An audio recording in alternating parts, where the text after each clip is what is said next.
नमस्कार, MS29 मीडियामध्ये आपलं स्वागत आहे। आपण पाहत आहात MS29 मीडिया चॅनल। आता समोर येत आहे एक अतिशय मोठी आणि महत्त्वाची बातमी।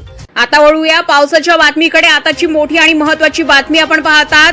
अडाण नदीच्या पुरात वाहून गेलेल्या कारचा शोध अखेर लागलाय। पत्नी व 2 मुलीचे मृतदेह सापडले। लोणी येथील अविनाश नामदेव खंडारे यांची अर्टिका कार दैली जवळील अडाण नदीवरील पुलावरून पुराच्या पाण्यात वाहून गेल्याची दुर्दैवी घटना गुरुवारी मध्यरात्री सुमारे 12 वाजण्याच्या सुमारास घडली होती। या कारमध्ये अविनाश खंडारे, त्यांची पत्नी आणि 2 मुली प्रवास करत होत्या। घटनेनंतर अविनाश खंडारे हे पुराच्या प्रवाहात वाहून झालेल्या झाडाचा आधार घेत अडकून पडले होते। त्यांच्या मदतीसाठी आवाज येत असल्याची माहिती मिळाल्यानंतर त्यांची सुखरूप सुटका करण्यात आली आहे। मात्र त्यांची पत्नी आणि 2 मुली बेपत्ता होत्या। दरम्यान शोध मोहीम राबवल्यानंतर अखेर बोरी गोसावी तालुका यवतमाळ परिसरात वाहनासह 3घींचे मृतदेह आढळल्याची माहिती मिळते।